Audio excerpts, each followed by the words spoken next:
आज आपला तरुण युवक हा संतोष आपल्याशी संवाद साधणार आहे. मागे घ्या, मागे तो. भारतीय कर प्रणाली हा आजचा विषय आहे. मी संतोषला विनंती करतो आजच्या पुष्पास प्रारंभ करावा. जी ना, हे कट करून टाका. सामने बोलना मतलब सूरज के सामने बोलना. तो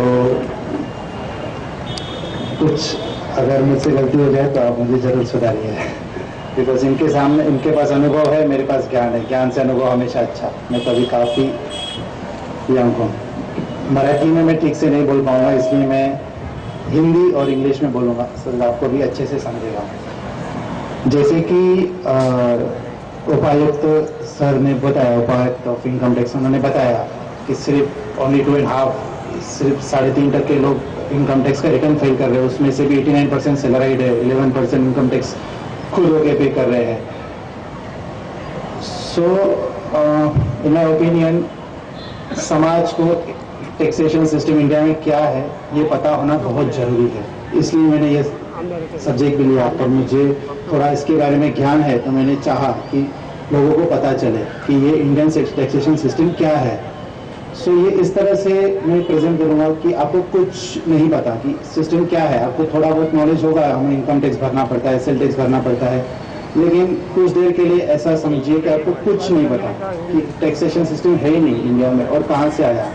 राइट, ऐसा अज्यूम कीजिए, एक सीन क्रिएट कीजिए आप. जी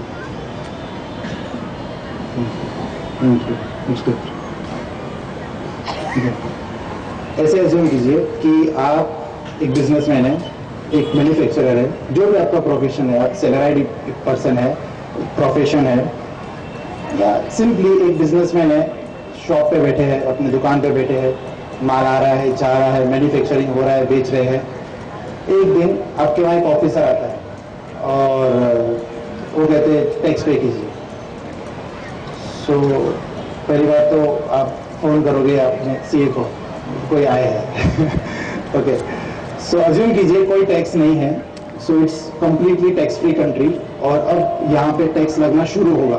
ओके, सो कैसे टैक्स लगना शुरू हुआ, किस तरह से टैक्स लगता है, कौन टैक्स लगाता है, ये सब सवालों के जवाब अब ये बिजनेसमैन उस ऑफिसर को पूछेगा.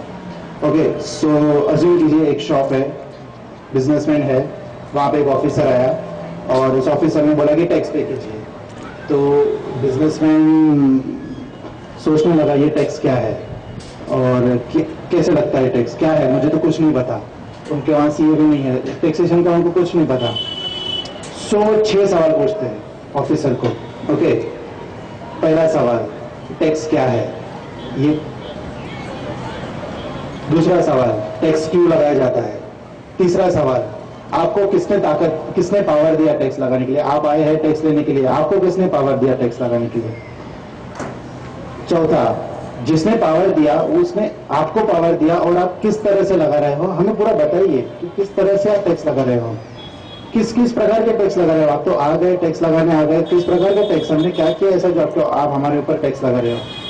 और छठा, कि सामान्य जनता को कैसे पता चलेगा कि हमें इस टैक्स को कंप्लाई करने के लिए क्या क्या लगेगा. So what is the responsibility of the citizen of the country towards the tax payment. So officer ने एक एक सवाल का जवाब दिया. मैं बताता हूँ एक एक सवाल का जवाब. ओके, पहला सवाल, व्हाट इज टैक्स. टैक्स क्या है. सो आपके सबके मन में होगा टैक्स मतलब हम जो गवर्नमेंट को पे करते हैं वो टैक्स. और कहाँ जाता है पैसा, क्या जाता है, कैसे लगता है, क्यों लगता है, कुछ नहीं पता. हमें टैक्स भरना पड़ता है, चार्टर्ड अकाउंटेंट का फोन आता है, इनकम टैक्स पे करना, हमने पे कर दिया, खत्म. सो नहीं, आपको पता होना चाहिए कि आप टैक्स भर रहे हो वो क्या है. इसको मैं समझाने के लिए एक छोटा सा एग्जाम्पल देता हूँ. हमारा एक छोटी सी फैमिली रहती है, उसमें दादाजी रहते हैं, उनके 2 बेटे हैं, उन दोनों बेटों के 2 बेटे हैं, स्कूल जाते हैं. दादाजी के दोनों बेटे बिजनेस में है, एक बिजनेस में, एक प्रोफेशन में है, इंजीनियर है, एक बिजनेस में है. सो दादाजी रिटायर हो चुके हैं. दोनों बेटों ने दादाजी को बोला कि दादाजी आप घर का पूरा काम, तो घर का जो भी रिक्वायरमेंट है आप संभाल लीजिए, हम बिजनेस पे ध्यान देते हैं. ओके, सो दादाजी बोलते हैं ठीक है, इलेक्ट्रिसिटी के लिए मैं देख लूंगा, लोगों को कहीं ट्रैवलिंग करना है, घर के फैमिली को मैं देख लूंगा, बच्चों के स्कूल फीस में देख लूंगा, घर में पानी आ रहा है कि नहीं देख लूंगा, साफ सफाई हो रही है कि नहीं देख लूंगा, घर में कहीं कुछ टूटा फूटा है तो वो मैं बनवा लूंगा, ये सब मैं काम करूंगा। लेकिन ये सब काम करने के लिए मुझे पैसे लगेंगे, वो पैसे कौन देगा? सो दोनों बच्चे कहते हैं ठीक है, आपको पैसे लगेंगे, हम लोग हमारी सैलरी में से, हम लोग हमारी इनकम में से 10-10 हज़ार रुपये आपको हर महीने दे देंगे। सो दादाजी बोलते हैं ठीक है। दादाजी 10-10 हज़ार रुपये लेते हैं और घर का काम ठीक करवाते हैं सब, जिसको जहाँ जो भी हो, इलेक्ट्रिसिटी हो, घर के स्कूल के बच्चों की फीस हो, कॉलेज की फीस हो, पेट्रोल खर्चा हो, एवरीथिंग सब ध्यान रखते हैं। हमारा देश इस परिवार की तरह है। Ministry of finance is like our दादाजी, जिसको हमने रिस्पॉन्सिबिलिटी सोची है कि देश की जरूरतों का ख्याल रखें, देश की आम जनता की जरूरतों का ख्याल रखें। उसमें बहुत सारी चीजें आ जाती है, इंफ्रास्ट्रक्चर आ जाता है, हम लोग रोड पे चलते हैं लेकिन पता नहीं होता कि रोड कंस्ट्रक्ट करने के लिए कितना खर्चा लगा है। हम लोग ब्रिजेस पे चलते हैं, हम लोग सब्सिडाइज गैस यूज करते हैं, सब्सिडाइज पेट्रोल यूज करते हैं, सिविल हॉस्पिटल में हम लोग जाते हैं, सब्सिडाइज रेट में हमारा इलाज होता है, सब्सिडाइज लाइक सरकारी स्कूल में जाते हैं, बहुत छोटी सी फीस में हमारे बच्चों का शिक्षण हो जाता है, लेकिन हमें पता नहीं रहता है कि ये सब पैसा इनको कहाँ से आ रहा है, इतना सब्सिडाइज में कैसा होता है। ये पैसा सरकार देती है हमें, इन लोगों को हमें सर्विस प्रोवाइड करने के लिए। सब्सिडाइज रेट में गैस मिलता है तो हम लोग, सरकार इन लोगों को पैसा देती है और ये पैसा आता है टैक्स से। Tax is not the only source, लेकिन ये पैसा आता है टैक्स से। सिंपल मीनिंग, हम लोग जो सरकार को देते हैं for providing the services to the country is what is tax. कुछ किताबों में मैंने पढ़ा tax is without consideration. Consideration मतलब समथिंग इन रिटर्न। मैंने दुकान पे गया, चॉकलेट लिया, चॉकलेट के लिए 5 रुपए दिए, 5 रुपए का कंसिडरेशन चॉकलेट। सो टैक्स हमने पे किया लेकिन हमें कुछ नहीं मिला। ये कुछ किताबों में मैंने पढ़ा है, लेकिन क्या ये सच है? तो मैं बोलता हूँ नहीं। जैसे कि फैमिली में हम अपने दादाजी को पैसे देते हैं, वो पूरी फैमिली का ख्याल रखते हैं, वैसे मिनिस्ट्री ऑफ फाइनेंस को हम पैसे देते हैं, वो पूरे देश का ख्याल रखते हैं। So this is not a without consideration, this is with consideration. हम पैसे देते हैं और हम उसके लिए सर्विस भी ले रहे हैं, रोड का इस्तेमाल कर रहे हैं, सब्सिडाइज में हॉस्पिटल में यूज कर रहे हैं। So tax is not anything without consideration, tax is of course with consideration. So taxes are the payment by citizen to government for serving needs of the country. Simple, हमारे देश को चलाने के लिए जो पैसे हम देते हैं it's tax. So businessman satisfied, वो बोलता है ठीक है ऑफिसर, आपने टैक्स का मतलब तो समझा दिया, लेकिन टैक्स क्यों लगाते हैं? So next question, why taxes tax क्यों लगता है? सो ऑफिसर अगेन बताते हैं, जैसे मैंने आपको समझाया पिछले वाले सवाल में कि गवर्नमेंट को एडमिनिस्ट्रेशन करना पड़ता है, ये रोड कंस्ट्रक्शन करवाने पड़ते हैं, इंफ्रास्ट्रक्चर क्रिएट करना पड़ता है, सब्सिडाइज रेट में पेट्रोल देना पड़ता है, सब्सिडाइज रेट में गैस देना पड़ता है, लोगों की सुविधाओं का ख्याल रखना पड़ता है, इसके लिए टैक्स लगता है। लेकिन ऑफिसर उसे 2 और चीजें समझाते हैं। एक चीज रहती है सोशल बैलेंसिंग करने के लिए। सेकंड पॉइंट में लिखा है मैंने, टैक्स है weapon for nation to maintain social equality. ये थोड़ा टेक्निकल पॉइंट आपको लग रहा होगा, लेकिन मैं बताता हूँ, this is the very very very useful thing to maintain the social equality. मैं बताता हूँ, हमारे देश का 80% वेल्थ 20% लोगों के पास है और रिमेनिंग 20% वेल्थ, रिमेनिंग 80% वेल्थ लोगों के पास है। मतलब सिर्फ 20% लोग ऐसे हैं जो इतने अमीर है जिनके पास 80% वेल्थ है, और बाकी के 80% के पास सिर्फ इतना वेल्थ है जो सिर्फ remaining 20% wealth of the country है। सो इन लोगों का गैप कौन भरेगा? हमेशा हम सुनते हैं richer are becoming richer, poor are becoming poor, लेकिन कभी किसी ने सोचा है कि सरकार क्या कुछ इसके लिए सॉल्यूशन देता है कि richer should not become richer, poor should not become poor? Tax is one system by which this social equality is maintained, ताकि सबको सुविधा मिले। मैं बताता हूँ कैसे। आपने सुना होगा जैसे जैसे इनकम बढ़ेगी वैसे वैसे टैक्स का रेट भी बढ़ेगा। आपकी इनकम 5 लाख के ऊपर गई 20%, 10 लाख के ऊपर गई 30%, और आपकी इनकम 2.5 लाख के अंदर गई तो कोई टैक्स पे नहीं करना पड़ेगा, टुडेज रेट। ओके, सो आपने कभी इसलिए सोचा नहीं होगा कि this is the measure of it's a weapon for maintaining social equality. जो गरीब लोग हैं उनसे टैक्स ना लेके, जो अमीर लोग हैं उनसे हाई रेट पे टैक्स लेके, और पूरे देश को, इवन पूरे देश को नहीं, मैं तो बोलूंगा मेजरली गरीबों को सुविधा प्रोवाइड करना, ये है टैक्स का काम। आप देखिए, अगर किसी इंसान की इनकम 30 लाख है, so will pay tax at the rate of 30%, और उसके ऊपर 9 लाख रुपए टैक्स लगेगा, लेकिन किसी की इनकम अगर सिर्फ 2.5 लाख रुपए, उसके ऊपर टैक्स नहीं लगेगा। लेकिन जो 9 लाख रुपए कलेक्ट किए हुए वो पूरे देश के लिए यूज होंगे। स्पेसिफिकली मैं बोलता हूँ मेजरली वो गरीब के लिए यूज होंगे। इसका मतलब है इससे सोशल इक्वालिटी मेंटेन होती है, अमीरों का पैसा गरीबों की तरफ ट्रांसफर होता है। So tax is the method of maintaining the social equality. One more, third point, taxes are source of administrating business in the country. आपने कभी सुना होगा what is gross domestic product, GDP. Like GDP simple term, हमारे देश ने पूरे साल के अंदर कितना कमाया, कितना प्रोडक्शन किया, कितना एक्सपेंडिचर किया। There are different. जीडीपी मतलब आप अपने देश में सिंपल भाषा में कितना कमाया। ओके, अब टैक्सेशन सिस्टम में कुछ एक्ट्स ऐसे हैं जो हमें बुक्स ऑफ अकाउंट मेंटेन करने के लिए बोलते हैं, जो हमें रिकॉर्ड्स मेंटेन करने के लिए बोलते हैं, जिससे पता चलता है कि हमने इनकम कितना कमाया है। ओके, सो गवर्नमेंट को, अगर ऑफ कोर्स ये सबके लिए एप्लीकेबल नहीं है, लेकिन एक बार का अज्यूम कर लेते हैं कि अगर सब लोगों ने अपने रिकॉर्ड्स प्रॉपरली मेंटेन करे और टैक्सेशन लॉ के विद इन फुलफिल करे, तो सब लोगों की इनकम हम जान सकते हैं कि हर इंसान ने कितना इनकम किया है, और सबको क्लब करे तो हम जान सकते हैं कि पूरे देश ने कितना इनकम कमाया है, और वो एक्यूरेट फिगर रहेगी। आज की डेट में फिगर्स आती है, लेकिन कितना उसके अंदर ऑथेंटिसिटी है ये किसी को पता नहीं रहता है, और कोई बॉर्डर भी नहीं होता है। जीडीपी बढ़ रहा है, ठीक है, बढ़ रहा है तो बढ़ रहा है, हम हमारा काम करते हैं, बट नहीं, अगर हम प्रॉपर टैक्स का कंप्लायंस करें तो देश को भी फायदा होगा, और हमें भी पता चलेगा कि रियल में हम कितना कमा रहे हैं और हमारी वजह से देश को कितना कंट्रीब्यूट हो रहा है। So this also one of the source, one of the reason why taxes are levied. This not the reason, but ये एक पर्पस है जो टैक्सेशन सिस्टम हमारा प्रोवाइड करता है कि आप टैक्सेशन सिस्टम के थ्रू देश का जीडीपी भी कैलकुलेट कर सकते हैं। सो अगेन शॉप पे आ जाते हैं, वो ऑफिसर और बिजनेसमैन की बात चल रही है। सो बिजनेसमैन ने बोला ठीक है, ये भी अनसेटिस्फाइड कि टैक्स क्यों लगता है, आप लोग खर्चा करते हैं देश के लिए, सो मेजरली उसके लिए टैक्स लगाते हैं, रेडी टू पे टैक्स। लेकिन मुझे बताइए कि आपको पावर किसने दिया टैक्स लगाने के लिए? आप आ गए हैं, आपको किसने पावर दिया टैक्स लगाने के लिए? So again question, who has given power to levy tax? So इसके लिए डिस्कशन थोड़ा टेक्निकल जाएगा, आपको थोड़ा ध्यान देना पड़ेगा। Who has given power to levy tax? इसके लिए आपको थोड़ा सा समझना पड़ेगा इंडियन कॉन्स्टिट्यूशन को, भारताच्या संविधान को, कि इंडियन कॉन्स्टिट्यूशन क्या है। इंडियन कॉन्स्टिट्यूशन ये एक भारत का सुप्रीम लॉ ऑफ कंट्री है। इसका मतलब ऐसा, इंडिया में जो भी टैक्स बनेंगे, एवरीथिंग, जो भी टैक्स बनेंगे, आपके पास इतने सारे राइट्स है, वो सब इंडियन कॉन्स्टिट्यूशन से आया है, और इतनी सारी रिस्पॉन्सिबिलिटी है टू फुलफिल द लॉ, वो इंडियन कॉन्स्टिट्यूशन से है।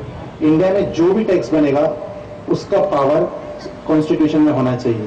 अगर कॉन्स्टिट्यूशन ने बोला हाँ इस चीज के लिए लॉ बन सकता है, तो फिर उस चीज के लिए लॉ बनेगा, अदरवाइज लॉ नहीं बन सकता।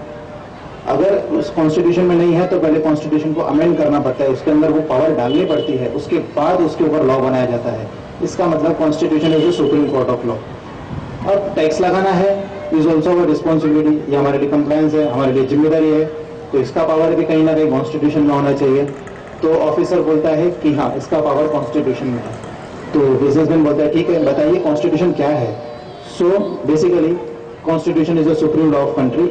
हर एक्ट, हर लॉ जो पास होता है वो कॉन्स्टिट्यूशन से आता है। थोड़ा सा हिस्ट्री जान लेते हैं कॉन्स्टिट्यूशन के बारे में। After our independence 15th of August 1947 independence हुआ। Within 14 days 29th of August 1947 एक ड्राफ्टिंग कमेटी बनी, जिसके हेड थे श्री डॉक्टर बाबा साहेब आम्बेडकर, भारत रत्न श्री डॉक्टर बाबा साहेब आम्बेडकर, और 7 लोगों की कमेटी थी, और उन्होंने इंडियन कॉन्स्टिट्यूशन ड्राफ्ट किया, बनाया। ड्राफ्ट करने के लिए 2 साल लगा। 2 साल के बाद 26 नवंबर 1949 को भारत लोकशाही के लिए, मतलब एक कॉन्स्टिट्यूशन रेडी हुआ। लोकशाही तो हमें 26 जनवरी को मिली, लेकिन ये हमारा कॉन्स्टिट्यूशन एक्सेप्ट किया इंडिया ने कि हाँ हम इस कॉन्स्टिट्यूशन को एक्सेप्ट करते हैं, इसमें जो भी चीजें लिखी हुई है उसके लिए हमने मान्यता दी है, जो भी चीजें लिखी है हम उसे मानेंगे। सो 26 नवंबर को इंडियन कॉन्स्टिट्यूशन आ गया। This is little bit history. उस टाइम पे इंडियन कॉन्स्टिट्यूशन में प्रीएम्बल था। प्रीएम्बल मतलब प्रस्तावना। थोड़ा सा माहिती कि इंडियन कॉन्स्टिट्यूशन क्या है। 395 395 आर्टिकल्स थे, 8 शेड्यूल्स थे। क्या है देखेंगे। अभी नहीं, सिर्फ इतना समझिए 395 आर्टिकल्स थे, 8 शेड्यूल्स थे, और इंडिया का constitution is consider as the largest written constitution in the world, सबसे बड़ा कॉन्स्टिट्यूशन है। सो देश भी बड़ा है, लोगों को संभालने के लिए कॉन्स्टिट्यूशन भी बढ़ाना पड़ेगा। ओके, सो वो ऑफिसर बोलता है तो हमें ये कॉन्स्टिट्यूशन के बारे में माहिती आ गई। तो वो ऑफिसर बोलता है, बिजनेसमैन बोलता है ठीक है, आपके पास आपने बताया कॉन्स्टिट्यूशन क्या है, लेकिन टैक्स लगेगा, इसका भी पावर फिर कॉन्स्टिट्यूशन में होना चाहिए। सो कहाँ है पावर, आप बताइए। ऑफिसर बोलता है हाँ, मैं आपको पावर बताता हूँ कि इंडियन कॉन्स्टिट्यूशन में टैक्स लेवी करने का पावर क्या है। आर्टिकल नंबर 265 कहता है कॉन्स्टिट्यूशन का, no tax shall be levied under the authority of the law. Okay, ये ऑफिसर ने बिजनेसमैन को बताया, आर्टिकल नंबर 265 में ऐसा लिखा है, no tax shall be levied under authority of the law. So businessman तो खुश होगा, वो तो बोलेगा, ये तो बोल रहा है टैक्स नहीं लगाना पड़ेगा, अगर आपके पास लॉ नहीं होगा तो टैक्स लगाने के तो लॉ लगाना पड़ेगा। सो वो बोलता है कि आपके पास लॉ कहाँ है। तो ऑफिसर बोलता है हाँ, मेरे पास अभी तो लॉ नहीं है, लेकिन मैं लॉ बना के आऊंगा, उसके बाद आपको टैक्स लगाना पड़ेगा, आपको टैक्स भरना पड़ेगा। सो बिजनेसमैन बोलता है ठीक है, लॉ लेके आए, उसके बाद हम टैक्स पे करेंगे, अभी तो बताइए कि आपके पास लॉ कहाँ है। So officer is little bit confuse, वो बोलता है कि हाँ, मुझे टैक्स लगाना है तो लॉ बनाना पड़ेगा। सो वो कॉन्स्टिट्यूशन पढ़ना स्टार्ट करता है। आर्टिकल नंबर 265 उसने देखा, आर्टिकल नंबर 265 में लिखा है no tax shall be levied or collected except under the authority of the law. So बोलता है मुझे लॉ बनाना पड़ेगा पहले टैक्स लगाने के लिए। सो वो लॉ बनाने के लिए पूरा पढ़ता है कॉन्स्टिट्यूशन, और उसे पता चलता है लॉ बनाने की पावर दी है आर्टिकल नंबर 245 में। आर्टिकल नंबर 245 पार्लियामेंट को पावर देता है और स्टेट लेजिस्लेटर को पावर देता है कि अगर लॉ बनाना है तो पार्लियामेंट के पास जाइए, पार्लियामेंट लॉ बना सकता है जो एप्लीकेबल रहेगा कंप्लीट इंडिया को, और स्टेट लेजिस्लेचर लॉ बना सकता है जो एप्लीकेबल रहेगा कंप्लीट स्टेट को। Okay, still confusion. ऑफिसर बोलता है हाँ, लेकिन मुझे टैक्स लगाना है, टैक्स का पावर कहाँ पे है और कैसे पता चलेगा कि ये तो अभी समझो नासिक का बात किया तो Nashik is in state of Maharashtra but still in country of India. So ये तो कंट्री में भी है और महाराष्ट्र में भी है, और कैसे डिसाइड करेंगे कि इसके लिए लॉ कौन बनाएगा, स्टेट लेजिस्लेचर बनाएगा या फिर पार्लियामेंट बनाएगा। So again confusion. तो आर्टिकल नंबर 245 के बाद आता है आर्टिकल नंबर 246। आर्टिकल नंबर 246 ने अलोकेशन किया हुआ है of subjects. This is something going technical, थोड़ा सा आपको ध्यान देना पड़ेगा। आर्टिकल नंबर 246 ने अलोकेशन किया हुआ है सब्जेक्ट्स का कि किस सब्जेक्ट के ऊपर किसके पास पावर है लॉ बनाने के लिए। सो आर्टिकल नंबर 246 पढ़ने के बाद पता चलता है कि आर्टिकल नंबर 246 ने एक शेड्यूल बनाया हुआ है। शेड्यूल के अंदर 3 लिस्ट दी हुई है। अगर लिस्ट 1 में कोई चीज है तो उसको यूनियन मतलब पार्लियामेंट लॉ बना सकती है। शेड्यूल 2 में कोई चीज दी हुई है, इसका मतलब स्टेट लेजिस्लेचर उसके लिए लॉ बना सकता है, और शेड्यूल 3 में कोई चीज दी हुई है तो उसके लिए दोनों बना सकते हैं। शेड्यूल 3 को बोलते हैं कॉन्करेंट लिस्ट। सो ऑफिसर और पढ़ता है, वो उसको लगता है टैक्स लगाना है मुझे, लेकिन पता नहीं चल रहा है कि किसके पास से लॉ बनाना, पार्लियामेंट के पास जाऊँ या स्टेट के पास जाऊँ। तो अगेन वो शेड्यूल में जाता है, पता करता है कि उसके अंदर शेड्यूल है, शेड्यूल में जाता है। सो उसे 2 सवाल के जवाब मिल सकते हैं कि who has the power to levy tax, parliament या स्टेट लेजिस्लेचर, और किस तरह से लॉ बनाया जाएगा। ये उसका सवाल का जवाब मिल गया। 245, 246 इसमें दी हुई चीजों के हिसाब से लॉ बनाएगा। अब ये उसे पता करना है कि कौन लॉ बनाएगा, पार्लियामेंट या state legislature. So schedule 7 of read with article number 246 of constitution contains list, बहुत बड़ा लिस्ट है उसके पास और उस लिस्ट में है। सो एक बार थोड़ा सा लिस्ट को देख लेते हैं, लिस्ट क्या है। सो शेड्यूल 7 के में एब्स्ट्रैक्ट, ये लिस्ट में क्या है। लिस्ट में 3 लिस्ट है, list 1, list 2, list 3। List 1 is union list. List 1 में जो चीजें दी हुई है उसके लिए पार्लियामेंट के पास पावर है लॉ पास करने के लिए। लिस्ट 2 में स्टेट लिस्ट है, इसके अंदर जो सब्जेक्ट दी हुई है उसके पावर है स्टेट लेजिस्लेचर के पास लॉ बनाने के लिए। और लिस्ट 3 में सब है, I repeated it. Okay, so officer read करता है। ये लिस्ट को मैं थोड़ा सा डिस्कशन में लूंगा पार्ट में। सो मतलब आप थोड़ा सा ध्यान देके देखिए। So it's very interesting. Okay, officer पढ़ता है ये लिस्ट। हाँ, सो ऑफिसर को पता चलता है एंट्री नंबर 82। इस लिस्ट के अंदर सिर्फ टैक्सेशन के रिलेटेड है, ये लिस्ट बहुत बड़ी है, लेकिन मैंने सिर्फ टैक्सेशन के रिलेटेड पार्ट्स लिया है, वो भी थोड़ा थोड़ा, तो फिर आपको समझे कि ये लॉ बनता कैसा है हमारे इंडिया में, टैक्स लगाने के लिए लॉ बनता कैसा है। So article 246 rule related with schedule 7 आता है लिस्ट 1, ऑफिसर नंबर पड़ता है entry number 82, taxes on income other than agriculture income. So उसे पता चलता है कि हाँ, अगर इनकम के ऊपर टैक्स लगाना है, सो मुझे एंट्री नंबर 82 बताता है कि आपको पार्लियामेंट के पास जाना पड़ेगा और पार्लियामेंट में लॉ पास करवाना पड़ेगा, उसके बाद हम इनकम के ऊपर टैक्स लगा सकते हैं। सो बोलता है ठीक है, और आगे पढ़ते हैं। एंट्री नंबर 83 बोलता है custom duty including export duty. अब बोलता है ये कस्टम ड्यूटी क्या है, ऑफिसर को ही नहीं पता कस्टम ड्यूटी क्या है, तो वो थोड़ा किसी से पूछता है तो उसे पता चलता है कस्टम ड्यूटी मतलब अगर हम कुछ इंपोर्ट करते हैं, एक्सपोर्ट करते हैं with in the country, inter country, तो उसे बोलते हैं कस्टम। कस्टम ड्यूटी का नाम कैसे पड़ा मैं आपको फ्यूचर आगे बताता हूँ, आगे डिस्कशन में आएगा कस्टम ड्यूटी के लिए, तो आपको बताता हूँ। सो ऑफिसर बोलता है ठीक है, अगर माल कुछ विदेश से मंगाया तो उसके ऊपर टैक्स लगा सकते हैं। सो एंट्री नंबर 83 से पता चलता है कि अगर हम कुछ गुड्स इंपोर्ट कर रहे हैं तो कस्टम ड्यूटी लगा सकते हैं, उसका पावर दिया है सेंट्रल पार्लियामेंट के पास लॉ बनाने के लिए। Again entry number 84 union excise duty other than liquor and opium. So officer को पता चलता है एक्साइज ड्यूटी भी लगा सकते हैं, एक्साइज ड्यूटी रहता है मैन्युफैक्चरिंग के ऊपर, मैं आपको आगे डिस्कशन में बताता हूँ। अगेन एंट्री नंबर 86 पड़ता है, वो बोलता है tax on capital value of assets exclusive of agriculture land of individuals companies. ये थोड़ा टेक्निकल लग रहा है, सिंपल लैंग्वेज में वेल्थ टैक्स है। वेल्थ टैक्स मतलब आपकी जितनी आपने वैल्यू कमाई है उसके ऊपर कुछ सेविंग करके आपने कुछ वेल्थ क्रिएट किया है, तो वेल्थ के ऊपर टैक्स लगता है, वो सिर्फ इंडिविजुअल कंपनीज और एचयूएफ के ऊपर लगता है। तो वो एंट्री नंबर 86 में दिया हुआ है कि अगर आपको कंपनीज और इंडिविजुअल को टैक्स लगाना होगा वेल्थ के ऊपर, तो एंट्री नंबर 86 का यूज करके आप पार्लियामेंट को बोल सकते हैं, लॉ बना के आप उसके ऊपर टैक्स लगा सकते हैं। Entry number 92A tax on interstate sales, वो बोलता है अरे वाह, मतलब अगर हमने कमाया तो टैक्स लगा सकते हैं, कमाने के बाद सेविंग करके वेल्थ बनाया तो वेल्थ पे भी टैक्स लगा सकते हैं।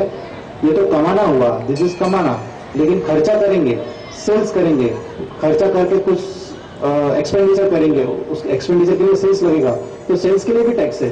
So tax on interstate sales भी, अगर आपने महाराष्ट्र से गुजरात में सेल किया उसके लिए लॉ बनाना होगा तो पार्लियामेंट के पास पावर दे दी। ऑफिसर थोड़ा खुश हो रहा था, हर चीज के ऊपर उसे टैक्स लगाने की पावर मिल रही थी।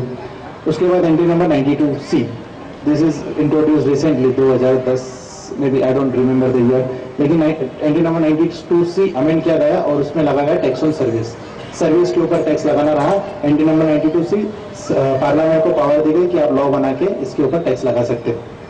Again entry number 97 residual entry, tax on any other matter not included list 1 and list 2 list 3।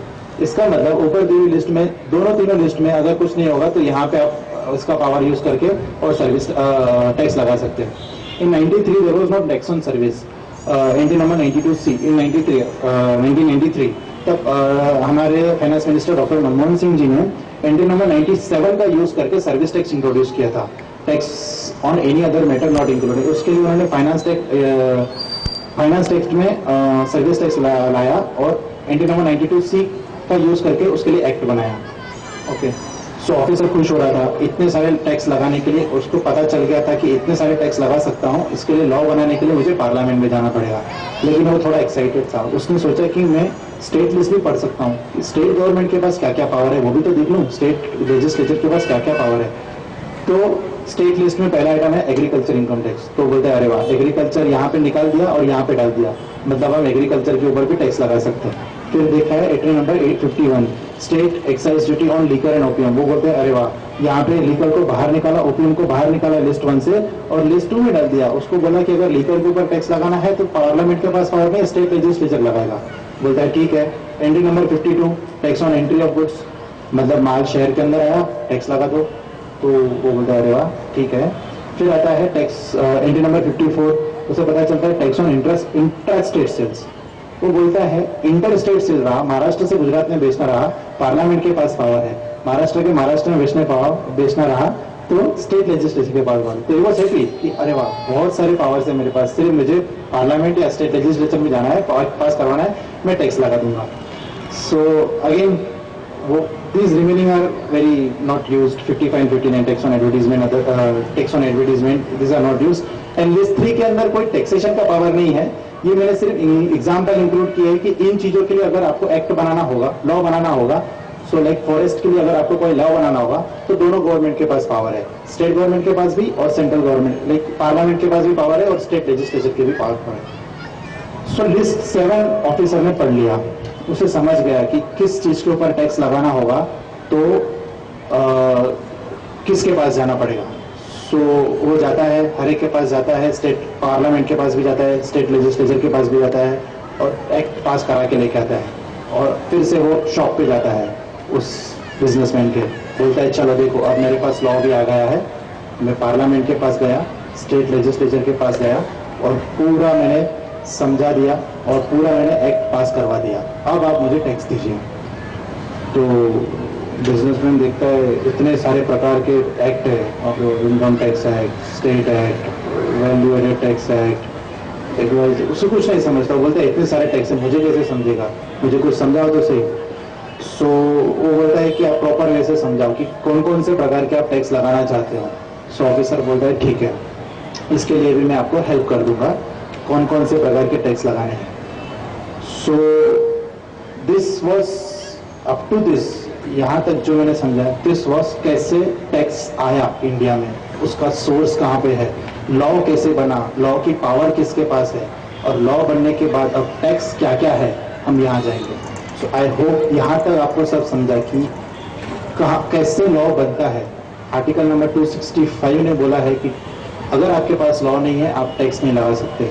Article number 245 ने पावर्स दी है पावर पार्लियामेंट को और स्टेट लेजिस्लेचर को बनाने के लिए, लेकिन किन चीजों पे लॉ बनाएंगे वो आर्टिकल नंबर 246 में दिया हुआ है। आर्टिकल नंबर 246 बोलता है कि आप शेड्यूल 7 को रेफर कीजिए। शेड्यूल 7 में जाने के बाद हमको पता चलता है कि किस चीजों के लिए लॉ किसको कौन बनाएगा। Okay, so this was how the law is made in India. अब टैक्सेशन, बेसिकली टैक्सेशन कितने प्रकार के हैं, क्या प्रकार है, बिजनेसमैन को अभी भी नहीं समझा कि क्या क्या है टैक्स में। तो आज व्हाट टाइप ऑफ टैक्सेस, क्या क्या प्रकार के टैक्सेस हैं मुझे बताइए। सो ऑफिसर बोलता है हाँ ठीक है, आपकी अंडरस्टैंडिंग के लिए मैं टैक्सेशन किस किस प्रकार का लगाया जाता है वो बताता हूँ। सो वो बताता है there are 2 types of taxes. Okay, उसने टैक्स के 2 भाग किए हैं, one is direct tax, one is indirect tax. Simple language, आपकी आमदनी के ऊपर जो टैक्स लगता है, major rates, not a full proof definition, लेकिन सिंपल आपकी आमदनी के ऊपर जो टैक्स लगता है वो डायरेक्ट टैक्स। पैसा आते टाइम जो टैक्स लगता है वो डायरेक्ट टैक्स, पैसा जाते टाइम जो लगता है वो इनडायरेक्ट टैक्स। सिंपल लैंग्वेज, हम लोगों की इनकम के ऊपर जो टैक्स लगता है डायरेक्ट टैक्स, एक्सपेंडिचर के ऊपर जो टैक्स लगता है इनडायरेक्ट टैक्स। कमाया तो भी टैक्स, खर्चा किया तो भी tax. So this was the simple language. फिर भी वो बोलता है ऑफिसर को नहीं मुझे ठीक से नहीं समझा, मुझे आप और समझाइए।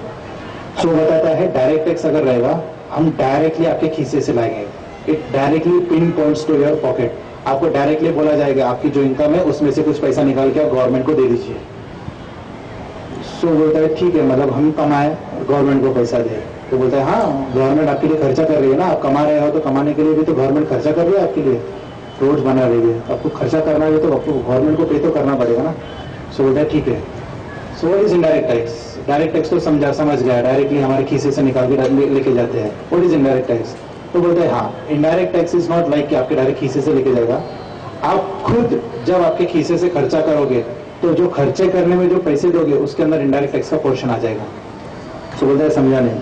बोलता है हाँ, जब आप कोई चीज लोगे वो जब मैन्युफैक्चर हुई रहेगी, वो जब सेल हुई रहेगी, उसके ऊपर सब टैक्स लगाया जाएगा और वो टैक्स इंक्लूड हो के आप जब फाइनल कंज्यूम करोगे, फाइनल कंज्यूमर जब परचेस करेगा पूरा का पूरा वो टैक्स पे करेगा।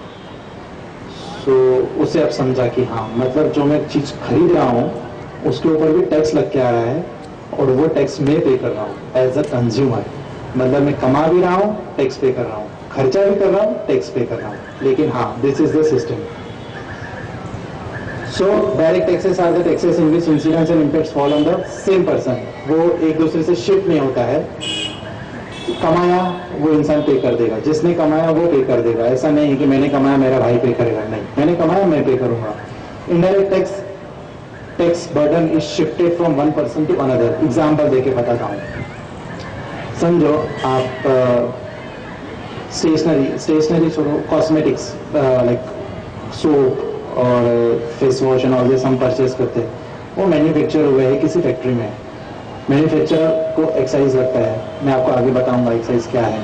मैन्युफैक्चरर को एक्साइज लगता है, समझो 100 रुपये का 100 रुपीज़ का प्रोडक्ट है, उसके ऊपर एक्साइज है 10%, एज्यूम 10%, सो 10% टैक्स लगा।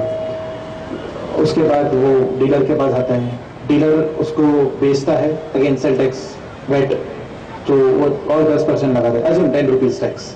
सो वो 10 रुपये टैक्स लगाता है, 120 रुपये हो जाता है और लिखता है MRP 120 inclusive of all taxes. हम लोग क्या देखते हैं, हाँ MRP 120 रुपीज़ पे कर देते हैं, लेकिन हमें पता नहीं रहता उसके अंदर टैक्स का पोर्शन भी है 120 रुपीज़ 20। सो 10 रुपये मैन्युफैक्चरर पे करेगा, 10 रुपये हमारे से ये कलेक्ट करके 120 रुपीज़ कलेक्ट करके 10 रुपये ये पे करेगा स्टेट गवर्नमेंट को, और टोटल ऐसे 20 रुपीज़ का टैक्स पे होगा और हमें पता भी नहीं चलेगा हमने टैक्स पे कर चुका है। सो इंसिडेंस फॉल होता है मैन्युफैक्चरर से डीलर, डीलर से कंज्यूमर, और फाइनल कलेक्शन कंज्यूमर से होता है। हम लोग डीलर को पे करते हैं, डीलर गवर्नमेंट को जाके पे करता है। So tax incidences falls on different person. Again, direct tax में tax burden is directly borne by the individual, hence it pinpoints our pocket. Indirect tax burden is shifted to subsequent ultimate user. अगले वाले इंसान के ऊपर shift करते हैं और finally consumer पे करता है। तो यहाँ तक डिस्कशन हुआ ऑफिसर और बिजनेसमैन के बीच में। अगेन बिजनेसमैन बोलता है ठीक है समझ गया ये डायरेक्ट और इनडायरेक्ट टैक्स, लेकिन इसके अंदर क्या है वो तो बताइए। डायरेक्ट टैक्स के अंदर क्या है, इनडायरेक्ट टैक्स के अंदर क्या है वो तो बताइए। सो ऑफिसर बोलता है ठीक है ये भी बताता हूँ। So he gives a chart, there is a big tax, tax के अंदर दो part, direct tax, indirect tax. Direct tax के अंदर दो part, income tax, wealth tax. Wealth tax has been abolished in this budget, so मैं उसके लिए discussion नहीं लूँगा। वेल्थ टैक्स अभी जो हम वेल्थ क्रिएट करते हैं उसके ऊपर टैक्सेशन नहीं लगता है अब, उसका रेवेन्यू से जो लॉस हुआ गवर्नमेंट को उसके लिए गवर्नमेंट ने सरचार्ज बढ़ाया है। टेक्निकल हम उसमें नहीं जाते हैं, सिंपली वेल्थ टैक्स नहीं लगेगा अभी। इनडायरेक्ट टैक्स वो बोलता है ठीक है इनडायरेक्ट टैक्स में क्या क्या है। सो बोलते हैं इनडायरेक्ट टैक्स में क्या, central excise duty, custom duty, service tax, value added tax, central sales tax और miscellaneous other like profession tax, octroi, LPT, all this tax are miscellaneous. These are major tax. मैं एक understanding के लिए major tax लाया हूँ। सो officer को वो पूछता है कि अच्छा ठीक है ये सब तो समझ रहा है मेरे को कि ये सब टैक्स है और इनकी सोर्स एंट्री जरा बताओगे आप, लॉ तो बना के लाए। तो बोलते हैं हाँ सोर्स एंट्री है ना, अगर आप इनकम डायरेक्ट टैक्स में देखोगे इनकम टैक्स वेल्थ टैक्स है, उसकी सोर्स एंट्री के लिए एंट्री नंबर 82 है और एंट्री नंबर 86 है। इनकम टैक्स के लिए टैक्सेस ऑन इनकम, 86 है taxes on capital value. Again अगर आप देखोगे सेंट्रल एक्साइज कस्टम, तो सेंट्रल एक्साइज के एंट्री नंबर 83 है, कस्टम के 83 है, एक्साइज के 84 है। अदर देन लिकर के लिए स्टेट गवर्नमेंट के पास एंट्री नंबर 51 है। सो ऑफिसर बोलता है हाँ ठीक है ये तो मुझे समझ गया कि हाँ सबकी एंट्री तो दिख रही है, आप लॉ भी बना के लाए हैं, लेकिन मुझे बताइए इसके अंदर क्या क्या है। ये तो सिर्फ आपने नाम बता दिए, इसके अंदर क्या क्या है, कब मुझे कौन सा टैक्स लगेगा। ओके सो वो पूछता है ऑफिसर को कि भाई ये बताइए इन सब टैक्सेस के बारे में, ये कब मुझे कौन सा टैक्स लगेगा। सो अगेन ऑफिसर बोला ठीक है मैं एक एक एक्ट आपको एक्सप्लेन करता हूँ, कि एक एक टैक्स आपको एक्सप्लेन करता हूँ, उसमें आपको यह बताऊंगा कि कौन सा एक्ट आपको एप्लीकेबल है, हमने इस टैक्स लगाने के लिए कौन सा एक्ट पास किया हुआ है, उस टैक्स को उस एक्ट को मॉनिटर करने के लिए कौन सी हायरार्की है जो उस टैक्स को मॉनिटर करती है। तीसरा पॉइंट है टैक्सेबल इवेंट बताऊंगा मैं, मतलब taxable event is a very important event for levy of tax. इसका मतलब कि आप ऐसा क्या करोगे जो आपके ऊपर टैक्स लगेगा। अगर आपके ऊपर टैक्स लगाना है तो आपने कुछ करना चाहिए, it should be taxable event. जैसे ही आप उस टैक्सेबल इवेंट को टच करोगे आपके ऊपर टैक्स लग जाएगा और उस लॉ के अंतर्गत आपको टैक्स पे करना पड़ेगा। So taxable event is very important. Fourth question is very easy कि हमें कब कब टैक्स पे करना है। इट्स लिटिल बिट टेक्निकल, हर एक एक्ट में अलग अलग प्रकार से अलग अलग ड्यू डेट्स दी हुई है। It's better to consult your lawyer और चार्टर्ड अकाउंटेंट कि हमें किसके पे, because there are different rates for different individuals. इसलिए आई ट्राई टू मैनेज कि इस एक्ट में ये कॉमन डेट है, सो ये हमारी रिस्पॉन्सिबिलिटी। और लास्ट एज ए इंडिविजुअल हमारी क्या responsibility towards this tax. I am talking about individual and not about different assessors like companies partnership firm and other things. Here only individuals are available. So I'm talking about individuals. Individual की क्या responsibility है उस tax के लिए? So एक tax देखते हैं. एक आता है इनकम टैक्स पहला. So बताता है देखो हम आपके ऊपर इनकम टैक्स लगाएंगे. इनकम टैक्स के लिए हमने लॉ बनाया है इनकम टैक्स एक्ट 1961. ओके. और मॉनिटरिंग अथॉरिटी के लिए central board of direct tax है. मैं आपको थोड़ा सा इसके लिए ब्रीफ करना चाहूंगा. पार्लियामेंट ने जो लॉ बनाए हैं टैक्स के लिए वो दो प्रकार के, डायरेक्ट एंड इनडायरेक्ट टैक्स. तो डायरेक्ट टैक्स को मॉनिटर करने के लिए उन्होंने एक बोर्ड बनाया है. It is called central board of direct tax. Central board of direct tax के अंदर फिर हायरार्की है. Officer, joint commissioner, director, joint commissioner, deputy commissioner, assistant commissioner, income tax officer, ये हायरार्की है. लेकिन एक बोर्ड है जो लॉ नहीं बनाएगी, लॉ तो पार्लियामेंट बनाएगा. ठीक है. This is a administrative authority. ये टैक्स मॉनिटर करेगी. लोग टैक्स प्रॉपरली पे कर रहे हैं नहीं कर रहे हैं, लोग प्रॉपरली टैक्स का इवेजन कर रहे हैं या नहीं कर रहे हैं, ये भी देखेगी कि इवेजन नहीं होना चाहिए, प्रॉपरली टैक्स पे करना होना चाहिए, रिकॉर्ड्स प्रॉपरली मेंटेन होने चाहिए. ये सब काम एडमिनिस्ट्रेटिव एक्ट करेगी central board of direct tax. Central board के पास लॉ बनाने की पावर नहीं है. लॉ बनाने की पावर पार्लियामेंट के पास है. तो लोग central board of direct tax ये लॉ को एडमिनिस्टर करेगी.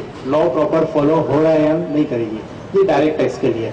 इनडायरेक्ट टैक्स के लिए central board of excise and custom है, CBEC. Similarly, like CBDT, it's also a board. It's administrative. ये लोग लॉ नहीं बनाते हैं, ये लोग मॉनिटर करते हैं कि इनडायरेक्ट टैक्स स्ट्रक्चर में जो लॉ बने हैं वो प्रॉपरली फॉलो हो रहा है नहीं, उसका प्रॉपर टैक्स कलेक्शन हो रहा है नहीं, टैक्स इवेजन नहीं हो रहा है. This is simple the functioning of this board. So second question is monitoring authority, central board of direct tax. Third question, very important for all the types of taxes. Third question, taxable event. ऐसा क्या event आएगा जिससे हमें current लगेगा, tax पे करने का current लगेगा. So in case of income tax, जैसे ही आपने इनकम अर्न किया, जैसे ही किसी भी प्रकार का income, there are some exemptions, it's very technical, लेकिन आपने बेसिकली इनकम अर्न किया कैसे भी, सैलरी से, आपको रेंट मिल रहा है हाउस प्रॉपर्टी का, आप बिजनेस से कमा रहे हो, कैपिटल गेन आ रहा है आपको, आप कोई इंटरेस्ट अर्न कर रहे हो, कैसे भी आपने इनकम अर्न किया, आपके ऊपर इनकम टैक्स एक्ट टैक्स लगा देगा. सो this is a taxable event. आपने इनकम अर्न की, टैक्स पे कर दीजिए. कलेक्शन ऑफ टैक्स, आपको कब टैक्स पे करना है? Generally it is after the end of year. Generally I am not talking about advance tax और ऑल दिस. जनरली आपका जैसे साल खत्म होता है आप टैक्स पे कर दीजिए. लेकिन लॉ में कुछ प्रोविजंस है, लाइक अगर आपका पिछले साल इनकम टैक्स 10,000 से ज्यादा जाता है तो आपको इस साल में एडवांस टैक्स पे करना पड़ेगा. सो वो ईयर के बाद में जाता है. It is its due dates are 15 September, 15 December and 15th of March. So advance tax छोड़ दिया, अगर एडवांस टैक्स को साइड में रख दिए तो जनरली आपका साल खत्म होता है आप टैक्स पे कर दीजिए. Okay. What is the compliance for individual? आपको क्या करना है as a individual? Proper time पर टैक्स पे करना है, रिटर्न फाइल कर देना है, slip fail, pay the tax, file the return, slip fail, not an issue. आपको कोई ऑफिसर तब नहीं करेगा अगर आपको प्रॉपर टैक्स का पेमेंट किया है और रिटर्न फाइल कर दिया था. Return is what? अब ये सवाल आता है कि व्हाट इज रिटर्न. आप बोल रहे हैं कि रिटर्न फाइल कर देना पड़ता है. रिटर्न इज समथिंग जिससे हम इंफॉर्मेशन देते हैं this central board of direct tax को कि हमने जो टैक्स, हमारी इनकम इतनी है और हमने जो टैक्स पे किया है वो हमारी इनकम के हिसाब से है, और जो टैक्स पे किया है उसकी इंफॉर्मेशन नीचे हिसाब से दी हुई है, वो फॉर्म रहता है, उसमें दी हुई है, रिटर्न रहता है. सो गवर्नमेंट को पता चलता है कि इस इंसान ने प्रॉपर टैक्स पे किया है या नहीं. अगर समझो आपने सिर्फ टैक्स पे कर दिया और बताया नहीं कि आपकी इनकम क्या है, कितनी है, क्या है, गवर्नमेंट को कैसे पता चलेगा कि आपने टैक्स प्रॉपर पे किया है नहीं? उसके लिए रिटर्न लगता है. So there are two liabilities upon you. First to pay tax and to inform to the government that you have paid the correct tax via return. So this is what is return. It's applicable in all acts. आपको return file करना ही पड़ेगा, otherwise कैसे पता चलेगा कि आपने tax correct पे किया. So this is brief about income tax. Income tax act के हिसाब से आएगा. Central board of direct tax उसकी मॉनिटरिंग अथॉरिटी है. Taxable event very important. आपने जैसे ही इनकम अर्न किया टैक्स लग गया, final. Tax after the end of the year पे करना है. Again, I am going towards now other tax. Other is wealth tax, but wealth tax has been abolished, so I don't think so I should discuss on it. So आगे जाते हैं. ये direct tax का part हो गया. अब थोड़ा आते हैं इनडायरेक्ट टैक्स के part. Central excise duty, first central excise duty indirect tax में। इसके लिए एक्ट है central excise act 1944। So of course कोई भी टैक्स लगाने के लिए एक्ट लगता है, सो इसके लिए एक्ट है सेंट्रल एक्साइज एक्ट 1944। इसके लिए monitoring authority as it is indirect tax, it's act is passed by parliament, so central board of excise and customs it's monitoring authority. Third is taxable events, so again very important, आपने ऐसा कौन सा event touch किया जिससे आपके ऊपर excise लग जाएगा। Taxable event in case of central excise manufacturing of goods, आपने कोई भी प्रकार की चीज मैन्युफैक्चर किया उसके ऊपर एक्साइज ड्यूटी लग जाएगा और आपको एक्साइज ड्यूटी पे करना पड़ेगा। हाँ, there are some exemptions available like small service provider, अगर आपका मैन्युफैक्चरिंग का वैल्यू 1.5 करोड़ रुपए तक है, so you are exempted, this is what is basic exemption. अगर आप, ये लोग छोटे स्मॉल मैन्युफैक्चरर को नहीं पकड़ सकते कि भाई वड़ा पाव बना रहा है उसके ऊपर भी सेंट्रल एक्साइज लगा दो, उसने वड़ा पाव बनाया ना, इट्स मैन्युफैक्चरिंग, उसने ब्रेड में से वड़ा पाव बनाया, सो वो इतने छोटे लोगों को नहीं पकड़ सकते। सो उन्होंने एक बेसिक एग्जम्पशन दे दिया, 1.5 करोड़ रुपीज तक अगर आप मैन्युफैक्चरिंग करते हो आपके ऊपर सेंट्रल एक्साइज नहीं लगेगा। 1.5 के ऊपर गए यू हैव टू पे the excise duty. Okay, so again collection of tax, अगर आपको समझो सेंट्रल एक्साइज एप्लीकेबल होता है, लाइक आपका अगर कोई फैक्ट्री है, आप रियली लार्ज स्केल पे मैन्युफैक्चरिंग करते हो, सो इन दैट केस आपको सेंट्रल एक्साइज पे करना पड़ता है 5th और 6th ऑफ द नेक्स्ट में। अगर आप मैनुअल पेमेंट कर रहे हो तो 5th ऑफ द नेक्स्ट में, ऑनलाइन पेमेंट कर रहे हो तो 6th of the next month, not may, next month. Okay, compliance again, पे tax, maintain proper books of account to file the returns completely, slip fail, not an issue at all. So this was excise. Excise का basic taxable event अगर आपने याद रखा, it's enough आपके general knowledge के लिए कि अगर कोई भी इंसान मैन्युफैक्चर करता है ऑफ गुड्स का मैन्युफैक्चरिंग होना, ये एक टैक्सेबल इवेंट है एक्साइज ड्यूटी लेवी करने का। So this is the brief of excise duty. Again coming to custom, अब थोड़ा सा मैं कस्टम के लिए बताता हूँ कि इसका नाम कस्टम क्यों पड़ा। बिकॉज कस्टम मतलब हम सोचते हैं कि यार कस्टम मतलब जो जूने जमाने से आता है, इट्स अ ट्रेडिशन, जो चलता आ रहा है, परंपरा है, उसको बोलते हैं कस्टम। इसका नाम कस्टम क्यों पड़ा?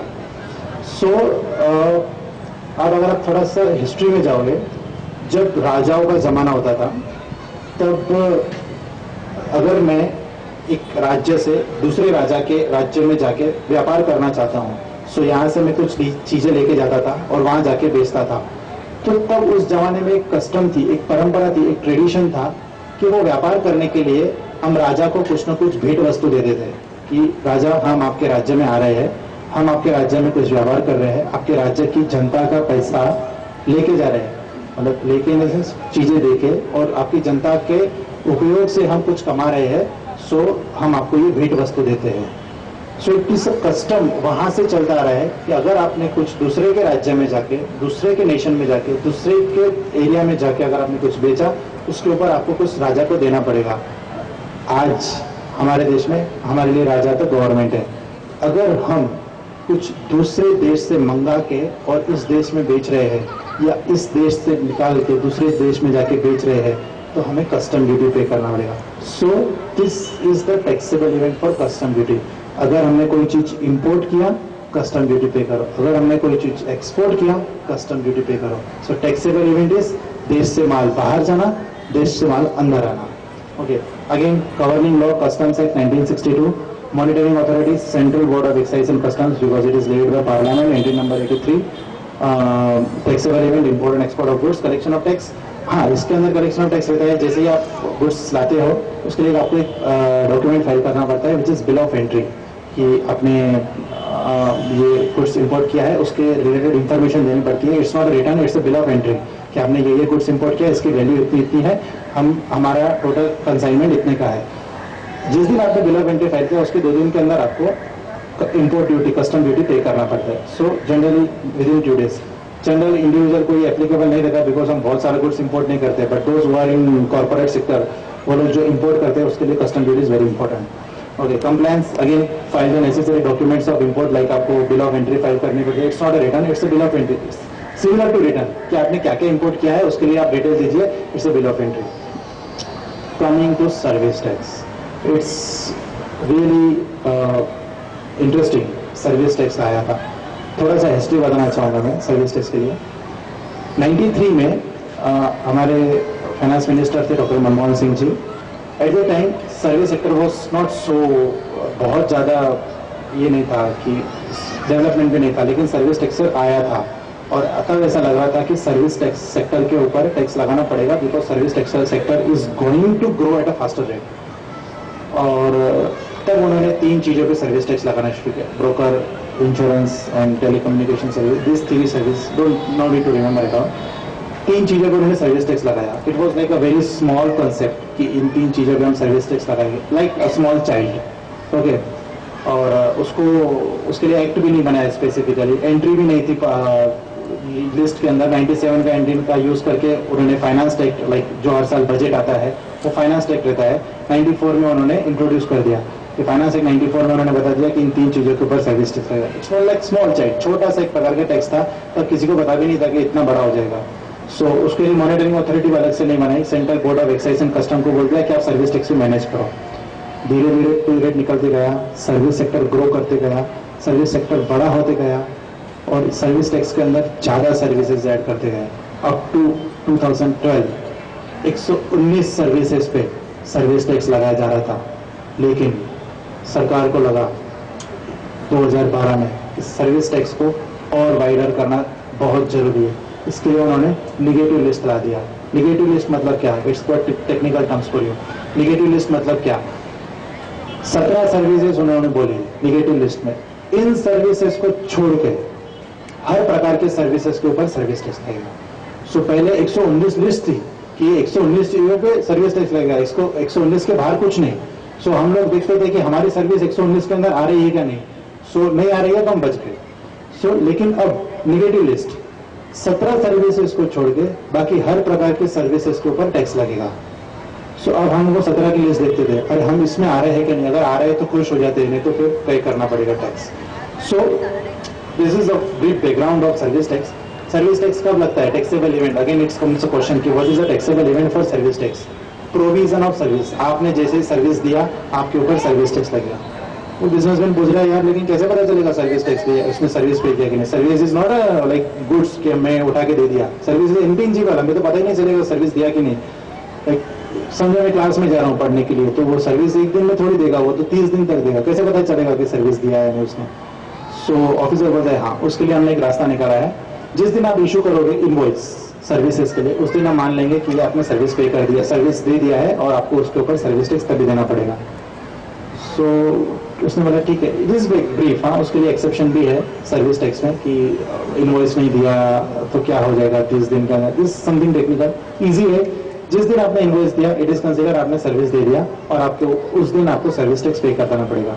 उस दिन इन द सेंस 5th और next 6th of the next month, उस मंथ खत्म हो जाए, उस मंथ का टोटल कैलकुलेट कर दीजिए आपने किस किस प्रकार के इनवॉइसेज इशू किए, उसके ऊपर सर्विस टैक्स कैलकुलेट कर लीजिए। अगले महीने के 5th, अगर मैनुअल पे करते हो 5th, ऑनलाइन पे करते हो तो 6th तक पे कर दीजिए। Again compliance for individual, pay the tax, file the service tax return, खत्म। So it's not an issue. Service tax pay कीजिए प्रॉपर, सर्विस टैक्स का रिटर्न फाइल कर दीजिए, खत्म। अगला आता है value added tax. It's a kind of sale tax. Value added tax is a sale tax. So सवाल आया, मैन्युफैक्चरिंग किया तो टैक्स, सर्विस दिया तो टैक्स, इंपोर्ट किया टैक्स, कमाया टैक्स, अब माल बेचा तो भी टैक्स, मतलब हर प्रकार हर कुछ भी एक्टिविटी किया तो tax. So value added tax, but हाँ है, अगर आपने माल बेचा विद इन द स्टेट तो उसके लिए आपको वैट पे करना पड़ेगा and it's a part of tax only. उसके लिए गवर्निंग लॉ है Maharashtra value added tax act 2002 for state of Maharashtra. अगर आप देखेंगे तो tax on intra state sales, within the state sales करने के लिए स्टेट लिस्ट में एंट्री थी, लिस्ट नंबर 2 में। सो उसके लिए स्टेट लेजिस्लेचर के पास पावर है टैक्स लेवी करने की। तो हर एक स्टेट अपना अपना अलग एक्ट पास करता है to levy the tax on sale of goods within the state. So Maharashtra में एक्ट है Maharashtra value added tax act 2002। Monitoring authority, it's not CBSE, क्योंकि CBSE all those tax which are levied by parliament, but this is tax is levied by state legislature. So Maharashtra में value added tax को monitor करने के लिए department of sale tax है, state government like Maharashtra government, हर एक state के अलग अलग गवर्नमेंट रहेगी। Taxable event, again event is sale of goods. This time there is no question, आपने माल बेचा, माल दिया, पैसे लिया, सेल ऑफ गुड्स हो गया, यू हैव टू पे the tax on it. So taxable event, जैसे आपने माल बेचा आपके ऊपर टैक्स लग जाएगा। अगेन कलेक्शन ऑफ टैक्स आपको कब कब पे करने का। So in value added tax there are different rates for different types of SSC depending on आपने पिछले साल में कितना टैक्स पे किया है। अगर आपने पिछले साल में 12,000 से ज़्यादा टैक्स पे किया करना है तो आपको क्वार्टरली पेमेंट करना पड़ता है, एंड 12,000 के नीचे होगा तो 6 monthly. It's little bit technical, better आपको it's not easy thing to remember. Collection of tax Maharashtra value added tax में आपको कब पे करना पड़ता है। Compliance again, pay the tax, file the return, slip value, okay, no need of any further compliance. लेकिन आपको return file करने के लिए proper books of account maintain करने पड़ते हैं, दिस इज योर नीड। हाँ, proper books of account maintain करेंगे, return will be easy, don't evade tax. Next question, central sales tax. Again, अगर आपने विद इन द स्टेट बेचा तो VAT, अगर आउट ऑफ स्टेट बेचा, आपने महाराष्ट्र का माल गुजरात में बेचा, उसके लिए आपको लगेगा central sales tax. So which is उसके लिए सेंट्रल सेल्स टैक्स के लिए आपको एक्ट है central sales tax 1956। Monitoring authority है department of sales tax, state government, it's the state government. ये टैक्स लगता है सेंट्रल से, लेकिन उसका मॉनिटरिंग अथॉरिटी है स्टेट गवर्नमेंट। इसका रीजन मैं बताता हूँ। सेंट्रल गवर्नमेंट को ऐसा लगा कि लाइक सेल ऑफ गुड्स के लिए there are 2 different tax levied by 2 different authorities like parliament and state legislature, लेकिन अब सेल ऑफ गुड्स के लिए मॉनिटरिंग के लिए एक अलग से अथॉरिटी बनाना इट्स वेरी डिफिकल्ट। सो उन्होंने स्टेट गवर्नमेंट को एक पावर दे दी। स्टेट गवर्नमेंट को बोला कि आप वैल्यू एडेड टैक्स का कर रहे हो तो इसका भी मॉनिटरिंग कर लीजिए जो विद इन स्टेट हो रहा है। So they have assign to the department of sale tax only. So central sales tax को मॉनिटर करता है department of sale tax. Taxable event, sale of goods out of the state, जैसे ही महाराष्ट्र का border cross हुआ goods का, CST लग गया। ओके, सीएसटी का रेट्स 0 होगा, इट्स डिफरेंट थिंग, लेकिन सीएसटी लग गया। Okay, so collection of tax again it depends on the tax dates for value added tax. Value added tax के लिए जो टैक्स रहेगी वही आपको लिए सीएसटी रहेगी। कंप्लायंस, पे the tax, file the return, slip. So officer ने ये सब प्रकार के टैक्स उन्हें बता दिए, हर एक का टैक्सेबल इवेंट बता दिया।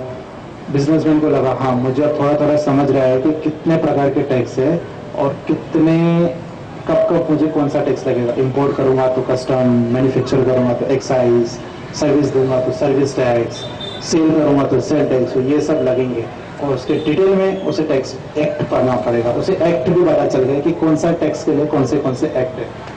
Okay, this was something brief about what types of tax are levied. ये भी पता चल गया कि हमारी कंप्लायंस इंडिविजुअल की क्या क्या है टू पे the tax, file the return. Of course हमें उसके लिए कंसल्ट करना पड़ता है जिसके पास पूरा डिटेल नॉलेज हो एक्ट का। So we consult the chartered accountants, lawyers और other persons like who are DTL and all this things. लेकिन एज ए इंडिविजुअल आपको थोड़ा सा मैं अब टेक्निकल में लेके जाना चाहता हूँ। तो this is the brief background of GST. मैं आपको बताना चाहता हूँ कि जीएसटी जो आ रहा है क्यों आ रहा है, उसके पीछे कुछ तो कारण हो गए। हमें क्या तकलीफ हो रही है इतने सब एक्ट से कि जो हम जीएसटी ला रहे हैं। ऑफकोर्स एक तकलीफ तो है, इतने सारे एक्ट है, कौन कौन क्या क्या कितना पड़ेगा, मतलब इतने सारे एक्ट को कंप्लाई कौन करेगा। तो of course there are multiple of tax, multiplicity of taxes in indirect tax, specially direct tax में तो एक ही इनकम टैक्स। इनडायरेक्ट टैक्स में there are many like you can see central excise, custom, service tax, value added tax, central sales tax, miscellaneous others, profession tax भी है, tax on entry भी है, like LBT है, अफ्रा है। So there are many taxes, कौन कौन कितने कंप्लाई करेगा, क्या क्या पड़ेगा। So this is one reason. लेकिन there is one more reason कि जिसकी वजह से ऐसा लगा कि there is a need to change the tax structure in India, specially indirect tax structure. So maybe it may not be the very serious, लेकिन एक चीज थी जो मुझे लगा आपसे मैं शेयर करूँ। It's little bit technical, so you have to concentrate for maybe next 10 minutes. Okay, so किस तरह से टैक्स लगना चाहिए इंडिया में, हम बेसिक सोचते हैं। हाँ, समझो कि एक मैन्युफैक्चरर है, मैन्युफैक्चरर ने एक सूट बनाया, उसका मैन्युफैक्चरिंग कॉस्ट प्लस उसका जो भी थोड़ा सा प्रॉफिट होगा सब मिला के 100 रुपीज उसकी वैल्यू उसने फाइनल किया। ओके, सेम बिजनेसमैन ऑफिसर सामने सामने बैठे हैं। बिजनेसमैन बोल रहा है सी मैंने स्टॉक मैन्युफैक्चर किया है और इसके ऊपर 100 रुपीज मेरी कॉस्ट है, 100 रुपीज इंक्लूडिंग माई प्रॉफिट, तो उसके ऊपर टैक्स लगाना है। तो आप बोल रहे हैं सेंट्रल एक्साइज ड्यूटी लगाना पड़ेगा, मैन्युफैक्चरिंग किया है, अब माल बेचूंगा अभी तो सेल टैक्स भी लगेगा, वैट भी लगेगा, सो ये दोनों टैक्स में लगा लूंगा, ठीक है। तो फाइन, मैं एक काम करता हूँ, आपका सेंट्रल एक्साइज का टैक्स एक देख लेता हूँ, उसके अंदर रेट देख लिया, उसने देख लिया 10% रेट है, वैल्यू एडेड टैक्स ले लिया, उसने देख लिया उसके ऊपर 10% टैक्स रेट है, सो ही अंडरस्टूड कि ठीक है 10% टैक्स लगाना है, so he levied central excise duty 10 rupees, he levied value added tax rupees 10 rupees, total invest value 120 रुपए। ठीक है 120 रुपए मैं तो कंज्यूमर से कलेक्ट कर लूंगा, 120 रुपए में गवर्नमेंट को पे कर दूंगा, खत्म। सो 100 रुपीज मेरे पॉकेट में आ जाएंगे, तो हैप्पी। लेकिन ऑफिसर ने बोला नहीं, दिस इज रॉन्ग, ये कैलकुलेशन रॉन्ग है। तो उसने बोला कैसे, ऑफिस बिजनेसमैन उसको समझा रहा था कि अरे यार 120 रुपए है, 100 रुपए मेरे रहेंगे, 20 रुपए आपके टैक्सेस के है, 10 रुपए एक्साइज ड्यूटी के, 10 रुपए वैट के, खत्म हो गई बात। आप 10 रुपए 10% टैक्स लगाया ना आपने, तो 20 रुपीज आ गए। ऑफिसर ने बोला नहीं, कैलकुलेशन इज रॉन्ग। ऑफिसर ने बोला कैलकुलेशन इस तरह से होगा। उसने बोला आपकी मैन्युफैक्चरिंग कॉस्ट है 100 रुपए, एक्साइज ड्यूटी 10 रुपए, सो सब टोटल होगा 110 रुपए, फिर वैट लगेगा 10%, 110 रुपए पे 11 रुपए टोटल कॉस्ट हो जाएगी, टोटल एमआरपी हो जाएगी 121 रुपए।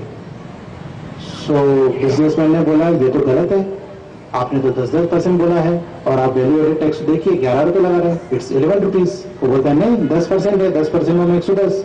वो बोलता है नहीं 11 रुपए है, बट मेरा कॉस्ट 10 रुपए ना, आप तो जो हम बेचेंगे उसके ऊपर लगाएंगे ना टैक्स। तो आप थोड़ी बोल सकते हैं कि आप टैक्स लगाएंगे अगेन टैक्स के ऊपर टैक्स लगाएंगे। सो ऑफिसर को समझा नहीं, ऑफिसर ने बोला क्या टैक्स के ऊपर टैक्स, मुझे को समझा नहीं। तो बिजनेसमैन ने समझाया, उसने बोला देखो अगर आपके कैलकुलेशन के हिसाब से हम अमाउंट पे कर रहे हैं 121 रुपए, तो मैन्युफैक्चरिंग कॉस्ट है 100 रुपए, वो मेरे खीसे में आ जाएगी, तो टैक्स आ रहे हैं 21 रुपए, एक्साइज ड्यूटी 10 रुपए, वैट 11 रुपए।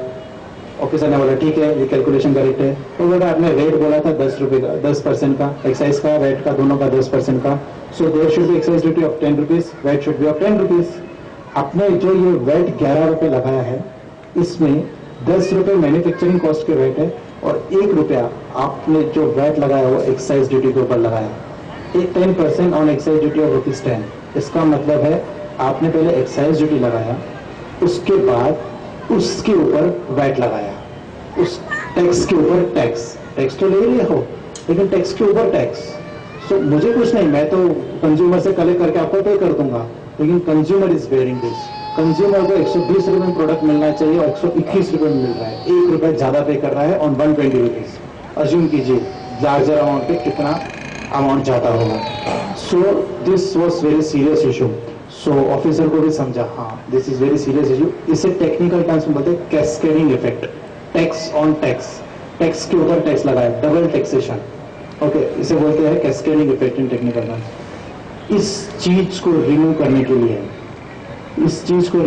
के लिए, गवर्नमेंट थोड़ा सा समझे, गवर्नमेंट को पता चला, पार्लियामेंट को, this is serious issue and this should be removed and they are now coming with GST. Okay, so again businessman के पास आ जाते हैं। बिजनेसमैन ने अगेन वो इशू रेज किया, यार आप इतने सारे प्रकार के टैक्स लाते हो, एक सिंप्लीफाइड कर दो ना, इतने सारे इनडायरेक्ट टैक्स लगा रहे हो, central excise, custom duty, service tax, value added tax, central sales tax, miscellaneous other tax, इसको कंबाइन कर दो ना। जैसे इनकम टैक्स एकदम कंबाइन कर दिया है, इनकम टैक्स में अलग अलग रेट्स है, सैलरी में से इनकम आई तो उसी इनकम टैक्स ही कवर करेगा, प्रोफेशन बिजनेस प्रोफेशन में से आया तो इनकम टैक्स ही कवर करेगा, हाउस प्रॉपर्टी में से आया, कैपिटल गेन हुआ तो सब इनकम टैक्स ही कवर करता है, इसे भी एक कर दो।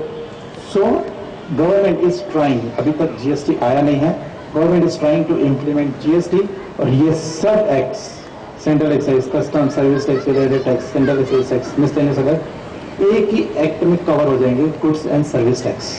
ओके, और आ जाएगा goods and service tax for indirect tax, completely indirect tax. फिर भी थोड़े से पॉइंट्स रहेंगे, लाइक इंपोर्ट करते हैं जब, कस्टम ड्यूटी पे करते हैं जब, वो जीएसटी में कवर नहीं करना चाहते वो लोग, because compliances are little bit different, so वो लोग कवर नहीं कर सकते, लेकिन मेजरली बहुत सारे टैक्सेस जीएसटी के अंदर कवर हो जाएंगे। सो जानते हैं कुछ थोड़ा सा जीएसटी के लिए, जीएसटी क्या है। Okay, basic principle of GST is सब मल्टीप्लाई ऑफ टैक्सेशन को एक सिंगल स्ट्रीम में लेके आना। That is behind basic principle of goods and service tax is to have a single taxation system for goods and service tax across the country. After GST दो प्रकार के tax लगाए जाएंगे, एक रहेगा स्टेट लेवल जीएसटी, दूसरा रहेगा central level GST. State level GST वो सब एक्ट को सब्स्यूम कर देगा जो स्टेट लेजिस्लेचर लगाता था, like value added tax, tax on entry of goods, tax on profession, ये सब टैक्स एसजीएसटी के अंदर कवर हो जाएंगे। ओके, और सेंट्रल लेवल जीएसटी कवर करेगा वो सब टैक्स जो पार्लियामेंट ने लेवी किए थे, like central excise, service tax, ये सब कस्टम्स का, एक्सपोर्ट ड्यूटी, import नहीं, import they have kept outside the scope of GST, but export duty they have covered in CGST. So CGST will cover all the taxes which are levied by Parliament. There will be one more advantage of GST, that excise duty में अलग अलग commodities के लिए अलग अलग rates दी हुई है। खाने के तेल के लिए अलग, जो सर पे लगाते हैं तेल उसके लिए अलग रेट। अब बहुत सारे इश्यूज है, लाइक कोकोनट ऑयल हमारे वहाँ सर पे लगाते हैं, लेकिन नॉर्थ इंडिया में जाओगे तो लोग वहाँ पे coconut oil as edible oil use करते हैं। So there are many issues in current existing system, अलग अलग कमोडिटीज के अलग अलग रेट्स है। But in GST there will be only two basic rates, only two rates. One will be for necessary goods, जो चीजें हम नेसेसरी में लगती है उसके लिए एक रेट, और जो चीजें जनरल पर्पज के लिए, लाइक कंफर्ट जोन के लिए, कार है, chocolates है, these are not necessaries, but these are general things which we use in our daily life. Cosmetics है, these are not necessaries. हम तेल नहीं लगाएंगे तो कुछ नहीं होगा, ऐसा कुछ नहीं होगा, हम मर जाएंगे। But these are necessary general things. So इसके लिए एक टैक्स रेट रहेगा।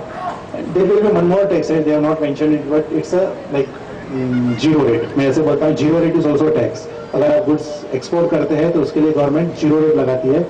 So zero rate is also a tax type of rate. One more initiative of GST. Single registration. This is very serious issue for GST, I guess, in my opinion. Single window for GST.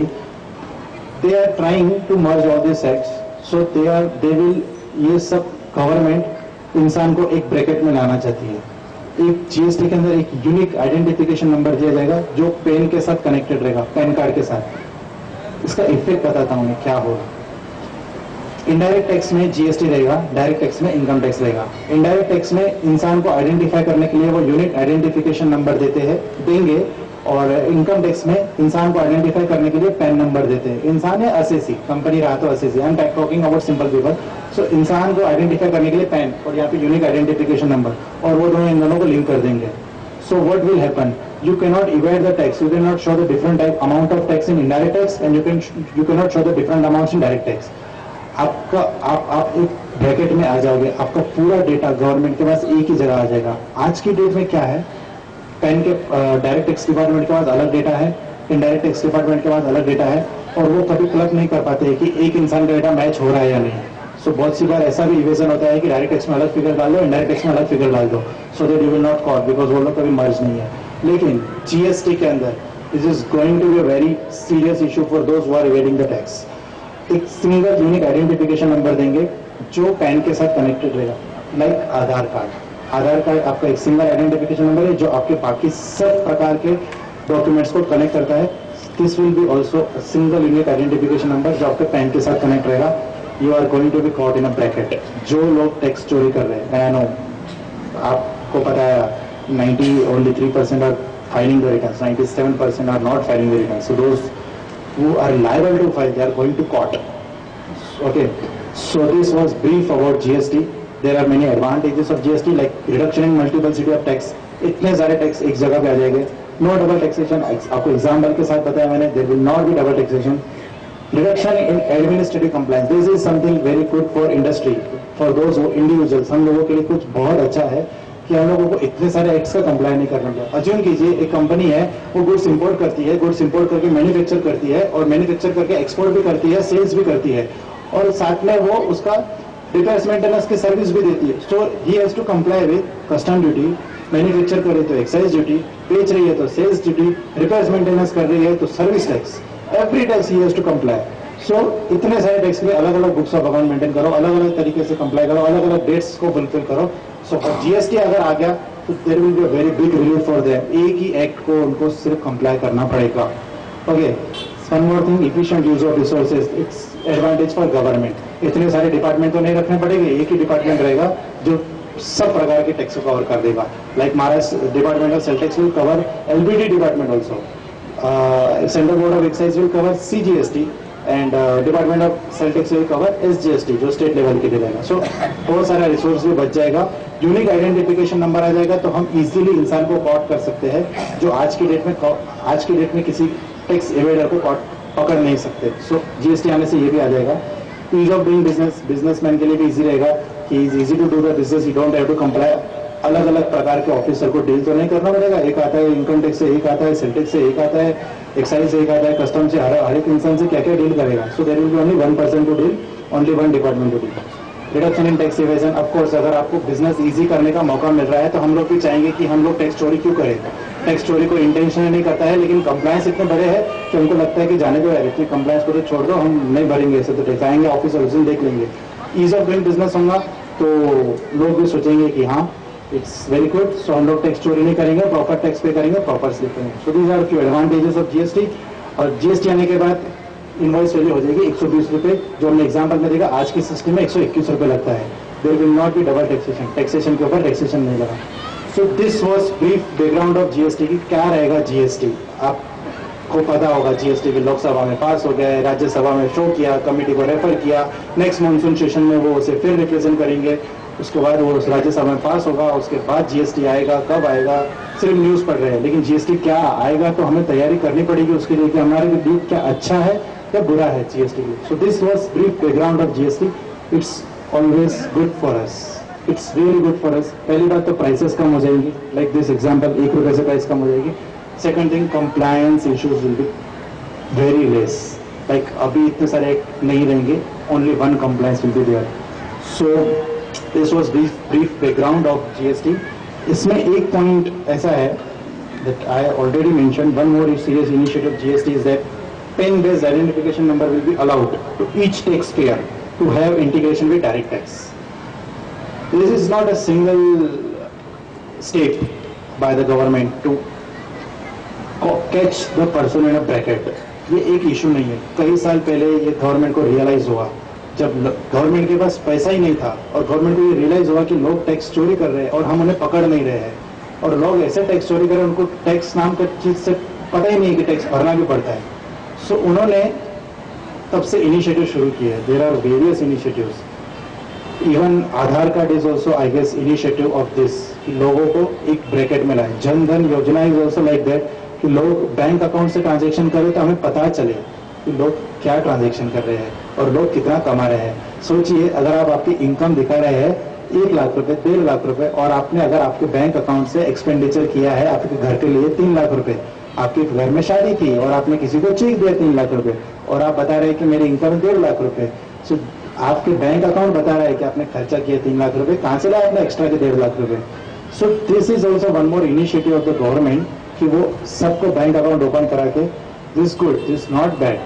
हम लोग bank account से connect हो गए, banking system से connect हो गए. This good. This bad for those who are evading tax. जो लोग टैक्स चोरी करते हैं उसके लिए ये it's very really going to be dangerous. We are going to caught in this case.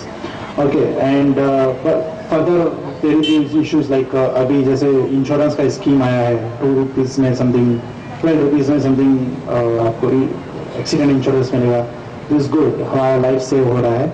But this also one more initiative कि आपको एक टैक्स ब्रैकेट में ला रहा है. टैक्स ब्रैकेट में लेकिन एक जगह पे ला रहा है, सो दैट आपकी जो भी एक्टिविटीज है related to finance, they are under the monitoring of government.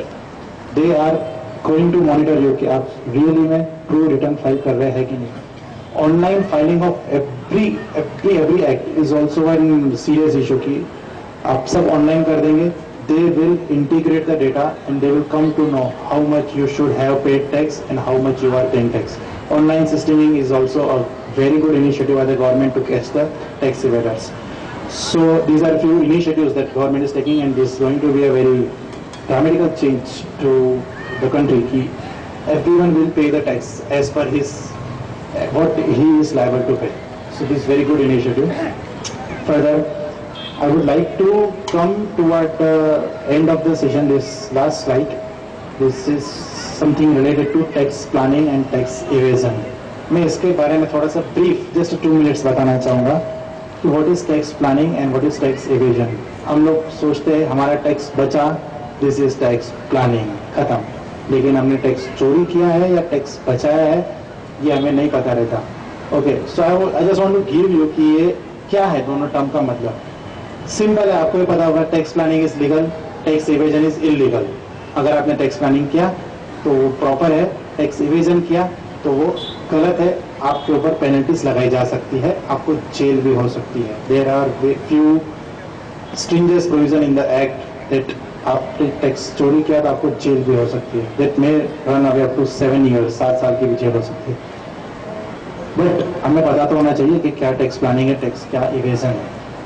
सो एक ब्रीफ एग्जाम्पल, अगर आप टैक्स के ब्रैकेट, टैक्स लॉ के जो आपके प्रोविजंस है उसको कहीं भी ब्रेक ना करके, टैक्स प्रोविजंस ने जो बेनिफिट दिया है आपको उसका यूज करके, कुछ प्लानिंग करके आप टैक्स बचाते हैं, it's tax planning. Simple, ATC के अंदर 1.5 लाख रुपए की लिमिट है। अगर आप इन्वेस्टमेंट करते हैं तो इवन तो यू आर अर्निंग इनकम, लेकिन गवर्नमेंट बोल रही है कि अगर आपने इन्वेस्टमेंट कर दिया तो आपको हम टैक्स में से छूट दे देंगे और आपकी टैक्स बच जाएगी। It's tax planning. आपने इनकम कमाई है, आपका जिम्मेदारी है टैक्स पर करना, लेकिन गवर्नमेंट ने आपको बेनिफिट दिया कि अगर आप ये इनकम में से कुछ पैसा LIC में डालते हैं, कुछ पैसा PPF में डालते हैं, हम आपको वो ऐसा मानेंगे कि आपने इनकम कमाई नहीं है और आपकी डिडक्शंस में से आपको डिडक्शन दे देंगे उसका, और आप बाकी के अमाउंट के ऊपर सिर्फ टैक्स पे कीजिए। So using this benefit given by government and saving tax is tax planning. लेकिन आपने 5 लाख रुपए कमाए हैं, आप रिटर्न में दिखा रहे हैं 3 लाख रुपए कमाए हैं, 2 लाख रुपए के ऊपर टैक्स नहीं पे कर रहे, this is tax evasion. You are breaking the law. आपका लाइबिलिटी था टैक्स पे करना 5 लाख के ऊपर, लेकिन आप पे कर रहे हो 3 लाख के ऊपर। So you are breaking the law, you are going to be punished. आपको पनिशमेंट तो मिलना चाहिए because it's tax evasion. So basic difference in tax planning and tax evasion is, if you are within 4 corners of the law ने जो आपको benefits दिए हैं specifically उसका यूज करके अगर आप कुछ टैक्स बचाते हो, इट्स टैक्स प्लानिंग।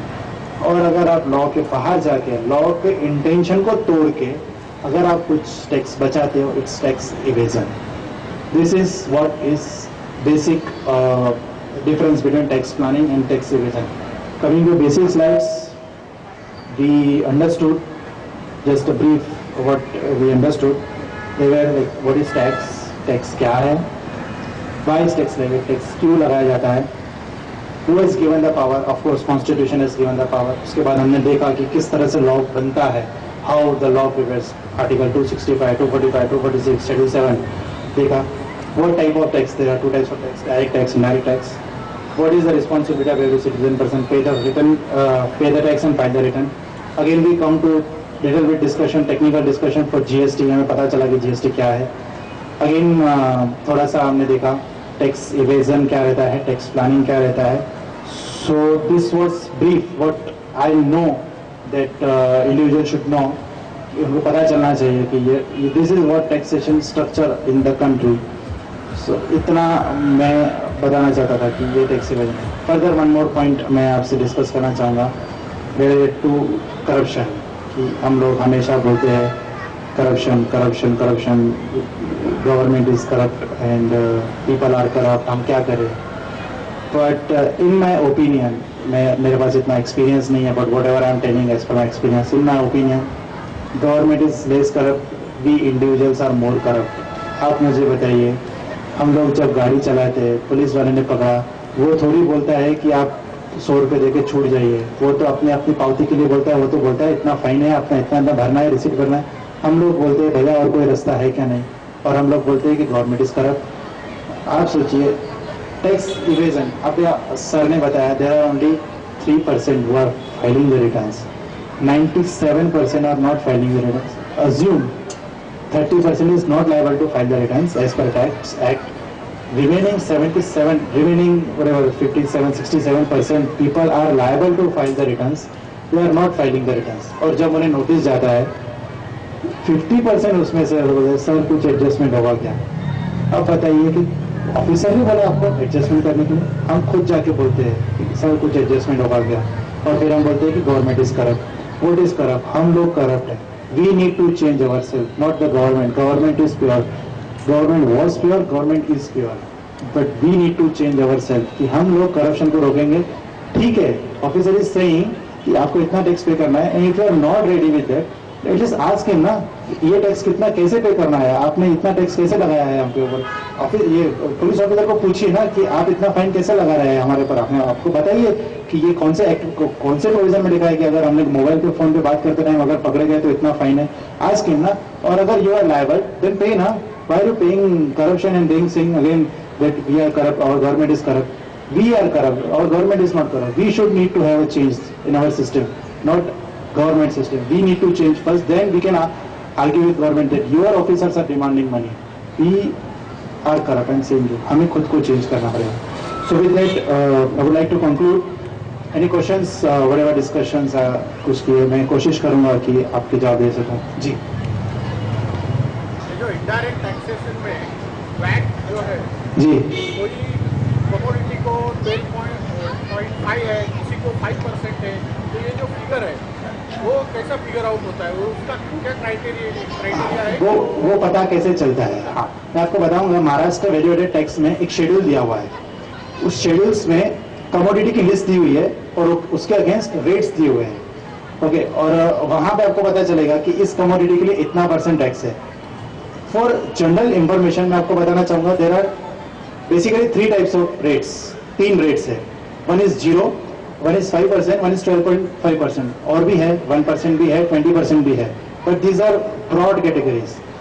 0% कैटेगरी उसके लिए है those goods which are necessary for us, like चावल, गेहूं, दिस अनाज, मिर्च पाउडर, लाइक दिस थिंग्स, इनके ऊपर 0% रेट है. जो कंफर्ट लेवल के जो चीजें हैं, लाइक मैं बताना चाहूंगा hair oil, cosmetics is like something luxurious. जो कंफर्ट लेवल के नमकीन्स, हल्दीराम नमकीन्स है, दिस टाइप्स ऑफ गुड्स के ऊपर 5% है. जो नेसेसरी नहीं है, जिनको हमने नहीं लिया तो वैसा we will die, this are not die like things, उसके ऊपर 5% है. और those which are luxurious like car and mobile phone, electronic items, इसके लिए 12.5%. So this is the criteria जो गवर्नमेंट यूज करता है. But for specific rate you to refer to Maharashtra value added tax, उसके अंदर शेड्यूल दिया हुआ है. So you can refer it. TDS tax को क्या जाता है? TDS टैक्स जो कट करते हैं.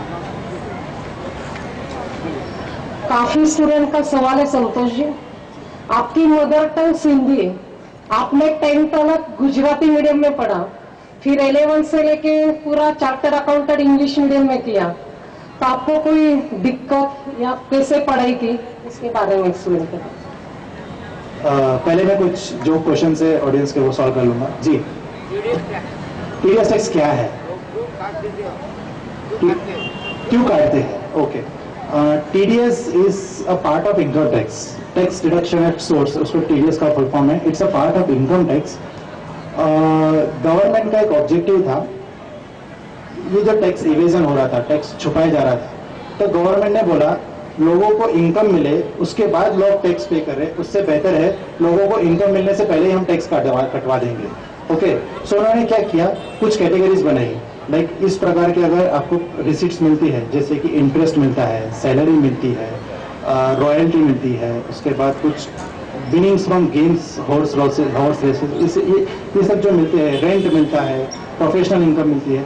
उन्होंने रिस्पॉन्सिबिलिटी बताई हर एक इंसान को, अगर आपने इस चीज का पेमेंट किसी को दिया, उसके को आपको टैक्स डिडक्शन करने का है. ओके, लाइक फॉर एग्जांपल आपने रेंट पे किया था, सो गवर्नमेंट ने बोला कि अगर आप रेंट पेयर है, आपका बिल्डिंग का रेंट साल में 1,80,000, current limit is I guess 1,80,000. So अगर आपका रेंट का लिमिट 1,80,000 के ऊपर जाता है साल भर में, तो आपके लैंडलॉर्ड को जो पेमेंट करोगे उसके पहले टीडीएस काट लेना है आपको. वो इनकम अर्न कर रहा है, उसको इनकम देने के पहले गवर्नमेंट ने टीडीएस कट करवा दिया, मतलब उसका टैक्स कट करवा दिया, और हमके ऊपर रिस्पॉन्सिबिलिटी बना दी जो पेमेंट कर रहा है उसका टैक्स कट करके हम लोग पे करेंगे उसके बिहाफ पे. So it's tax his, but we are paying tax on his behalf. So इससे क्या हो जाएगा, again it's a major of tax evasion, कि टैक्स इवेजन को कैसे पकड़ा जाए. एक तो गवर्नमेंट को ये पता चल जाएगा कि उसने 1,80,000 रुपये इनकम कमाई है, उसकी टैक्स गवर्नमेंट को मिल जाएगी.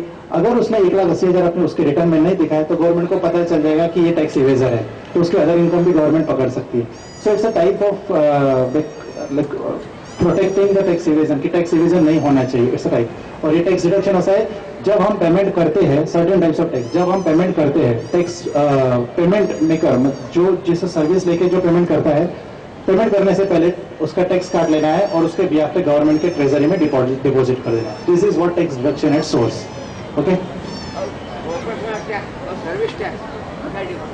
जी, प्रोफेशनल टैक्स और सर्विस टैक्स। प्रोफेशन टैक्स और सर्विस टैक्स में क्या डिफरेंस है? ओके, प्रोफेशन टैक्स पहली बात तो स्टेट लेजिस्लेचर के पास पावर है, service tax is levied by parliament.